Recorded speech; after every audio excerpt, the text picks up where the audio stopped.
जय श्री कृष्णा, राधे राधे। आप सभी को अधिक मास की ढेरों शुभकामनाएं। आज के इस वीडियो में विशेष रूप से हम जानेंगे अधिक मास में किए जाने वाले 33 दान के विधान के बारे में। 33 दान के विधान के बारे में। हमें 33 वस्तुएं दान करनी है। क्या 33 बाती के दिए जलाने हैं? किस तरीके से एक ही बाती में 33 दिए का बत्ती रख के जला देनी है? तो 33 वस्तुएं हमें दान करनी है, वो 33 चीजें अलग अलग हों या एक ही चीज हो? क्या खाने पीने की सामग्री के साथ और चीजों को भी मिला सकते हैं? साथ ही देना कब है हमें दान? के अधिक मास में एक ही दिन दे देना है या पूरे अधिक मास में किसी भी दिन कर सकते हैं? दीप दान अधिक मास का सबसे ज्यादा महत्वपूर्ण होता है। दीप दान हमें कहाँ करना है, कैसे करना, इसकी क्या विधि है? दान की वस्तुएं तो पता ही लग जाएंगी, और वहीं सबसे बड़ी बात है दान देना किसको है और कब देना चाहिए। तो इस तरीके से संपूर्ण जानकारी अधिक मास में किए जाने वाले दान के बारे में। तो वीडियो शुरू करने से पहले आपसे निवेदन है, वीडियो थोड़ा सा भी उपयोगी लगे तो एक लाइक शेयर जरूर कीजिएगा। भगवान नारायण का आशीर्वाद प्राप्त करने के लिए इस पुरुषोत्तम मास में किस चीज का हमें दान करना है, कमेंट बॉक्स में एक बार ओम पुरुषोत्तम नमः का जाप जरूर करें। जी हाँ, जितना नाम जपेंगे श्री नारायण का उतना ही कल्याण होगा। पुरुषोत्तम मास जिसे मलमास भी कहा जाता है, ये दान के लिए जाना जाता है। इसमें अनेकों वस्तुओं का दान किया जाता है, लेकिन एक दान जो सबसे अधिक प्रचलित है वो दान है आपको बता दें 33 वस्तुओं का दान। 33 चीजों का नियम है क्या, दान कैसे करना है, हम बताएंगे आपको क्या करना है, उसका नियम क्या होना चाहिए और कौन कर सकता है ये दान। क्या ये 33 दान करने की चीजों का नियम है? इस नियम को कोई भी ले सकता है। शास्त्र कहते हैं इस दान की महिमा अनंत है। इससे जो पुण्य प्राप्त होते हैं वो सभी पापों का नाश कर देते हैं। आपके जीवन में दुखों का अंत होता है, आपके पुण्य की संख्या बढ़ जाती है और आप सभी दुखों से दूर हो जाते, मनवांछित फल की प्राप्ति होती है, आपका जीवन मंगलमय होता है। पुरुषोत्तम मास में एक ना एक बार जो है इस नियम को जरूर उठाना चाहिए। ये नियम जो है अधिक मास में ही लिया जाता है। ये मास जो है 3 वर्ष में एक बार आता है। अब प्रश्न ये उठता है जो 33 चीजों का दान हमें क्या करना चाहिए। सबसे पहला नियम तो ये कहता है कि आप कोई भी चीज 33 की संख्या में ले सकते हैं। 33 की संख्या में आप कोई वस्तु ले सकते हैं, कपड़े ले सकते हैं, सारी चीजों को मिक्स करके 33 की संख्या पूरी कर सकते हैं। 33 वस्तुएं अलग अलग चुनना मुश्किल हो जाता है। छाता ले सकते हैं, जूते चप्पल ले सकते हैं, फल ले सकते हैं, सब्जियां ले सकते हैं, दाल चावल चीनी जो चाहे आप ले सकते हैं। ये अधिक श्रेष्ठकर चीजें क्या है? तो अन्न दान आपको बता दें जरूर करना है। आपको तिल दान जरूर कीजिएगा, चाहे काला तिल हो चाहे सफेद तिल हो। खिचड़ी का दान इसमें अवश्य रखिएगा। जल का दान अवश्य कीजिएगा और तरबूज खरबूजा आम इन फलों में से कोई न कोई फल अवश्य दान में दीजिएगा। छाते का दान अगर इन पुरुषोत्तम मास में अगर इसे शामिल कर लेते हैं तो बहुत ही उत्तम और हितकारी होता है। ये दान जो है तो ऐसा भी कहा जाता है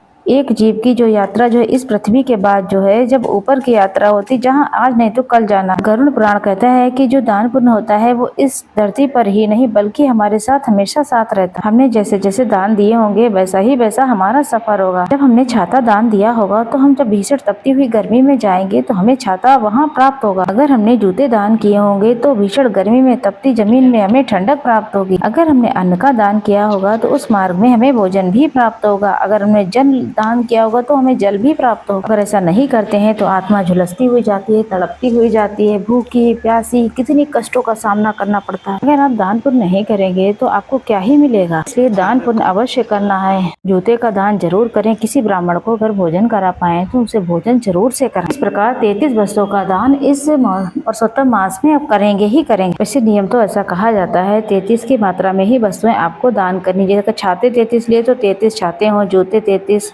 ऐसा नियम कहता है। लेकिन आपकी बजट जैसा हो, आपकी सामर्थ्य जैसी हो, आपको वैसा ही करना है। जो इस प्रकार से ना कर पाए, पूरी 33 की संख्या में वस्तुएं दान ना कर पाए तो केवल 33 वस्तुएं दान कर दे। जिसमें सामर्थ्य है वो इस नियम को धारण कर सकता है। अब बताएंगे आपको दीप दान कैसे करना है। आपको बता दें दीप दान कहाँ पर करना है। सबसे पहले हमको ये बता देते हैं कि जो सामान आप दान कर रहे हैं तो उसे कैसे देना है। तो सारी चीजें लेकर आए, सारी चीजों को एक बड़े से पात्र में रखिए, हाथ में जल लीजिए। जो माताएं जो दान कर रही हैं तो अपने साड़ी का पल्लू जो माताएं बहने हैं उसे अपने अंगूठे से जोड़ लें और भगवान नारायण का ध्यान करें कि हे प्रभु, मैंने ये जो 33 वस्तुएं दान करने का संकल्प लिया था उसके निमित्त मैं ये सारी वस्तुएं दान कर रही हूँ, आपको अर्पित कर रही हूँ। आप स्वीकार करें और हमें आशीर्वाद प्रदान करें। और ये जो जल है आप सामान जो भी लाए हैं उसके ऊपर से घुमा करके धरती पर छोड़ दीजिए। लेकिन इसके लिए संकल्प आपको जरूर लेना है। संकल्प आपको ऐसे लेना है, पुरुषोत्तम मास में स्नान आदि से निवृत्त होने के बाद स्वच्छ वस्त्र धारण करने और हाथ में जल ले लें, पुष्प ले लें, अक्षत ले लें, भगवान नारायण का ध्यान करें और बोलें ओम श्री विष्णु, ओम श्री विष्णु। अपना नाम गोत्र बोलेंगे। जिस स्थान पर बैठकर आप संकल्प लेंगे उस जगह पर सारी प्रार्थना करने के बाद, सारी चीजों के बारे में बोलने के बाद, अपना नाम गोत्र बोलने के बाद जहाँ कहीं रहते हैं उस जगह का भी ध्यान करें और फिर संकल्प ली हुई वस्तु जो है श्री नारायण के चरणों में छोड़ दें। अपने 33 वस्तुओं का दान करने का अधिक मास में संकल्प ले लिया है, प्रथम दिवस में ही ले लेना है, उसके बाद पूरे महीने में आप ये 33 वस्तुएं बांट सकते हैं। अब बात करते हैं दीपदान। जो दीपदान है परम कल्याणकारी है, इसकी महिमा स्वयं आपने देखी होगी, सुनी होगी। प्रश्न ये आ रहा है क्या 33 दीपक अलग अलग लगाने या एक धागा 33 बार तोड़ काट के रख लें, बाती स्वरूप बना लें, उसको एक साथ प्रज्वलित कर दें? वैसे तो आपको 33 दीपदान करने ही चाहिए। आप कच्चा सूत ले आइए, कच्चा सूत 3 या फिर 5 धागे का होता है, उसे मल्टीप्लाई कर लीजिए, गुणा कर लीजिए, उसके बाद काटकर उनकी बत्तियां बना लें। बत्तियों की जो मात्रा होगी वो 33 की संख्या में ही होगी। प्रतिदिन का एक दिया हो जाएगा, आपको पूरी की पूरी बत्तियां एक साथ भी जला सकते हैं। हम तो आपसे यही कहेंगे इसका दीपदान पूरे महीने कीजिए, 33 का जोड़ा प्रतिदिन जलाइए भगवान श्री नारायण के सामने। ये दीपदान आप मंदिर में कर सकते हैं, पीपल देवता के पास जाकर कर सकते हैं या फिर तुलसी मैया के पास कर सकते हैं। इसके अतिरिक्त अगर किसी तीर्थ स्थल पर आप जा रहे हैं या गंगा जी जा रहे हैं, हरिद्वार जा रहे हैं, कहीं भी आसपास आप कहीं तीर्थ स्थान पर जा रहे हैं, वहाँ पर भी इस तरीके से दीपदान कर सकते हैं। दीपदान की महिमा बहुत ही ज्यादा पुण्यदायी है, ऐसी जगह पर पुण्य फल बहुत अधिक प्राप्त होता है। ध्यान दीजिएगा 33 धागों की 33 बत्तियां ही बनेगी।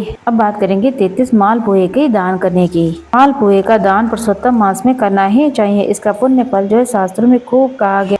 33 मालपुए का दान जरूर करना चाहिए। मालपुए देसी घी के बनते हैं या डालडा घी में न बनाइए, वैसे आप जैसी सामर्थ्य हो वैसे ही बनाएं। अब आपको बता दें सब किसी की सामर्थ्य नहीं होती है देसी घी, लेकिन जिसकी है उसे जरूर बनाना चाहिए। 33 मालपुए बनाइए, उसे प्लेट में रखिए, दक्षिणा रखिए और प्रार्थना करें और संकल्प कीजिए। जैसे पानी आपने घुमाकर जमीन पे छोड़ना है उस तरीके से आप इसे करें। अब बात ये हम करेंगे इसको दान देना किसको है, ये दान किसने योग्य है लेने की। वैसे तो ये दान पुण्य सदाचारी को जाने चाहिए, जो धर्म पुण्य में आस्था में विश्वास रखते हैं, भगवान में विश्वास रखते हैं। नास्तिक पुरुष को ये दान नहीं करना चाहिए। इसमें एक एक वस्तु को दान ब्राह्मण को जरूर दें। योग्य ब्राह्मण जो होते हैं उन्हें एक चीजें जरूर दान में दें, नहीं तो आपका दान पुण्य अधूरा रहता है। दान आप बेटी को भी कर सकते हैं या आसपास कोई है, कोई गरीब है, उसे भी दे सकते हैं। दान हमेशा सदाचारी व्यक्ति को ही दें।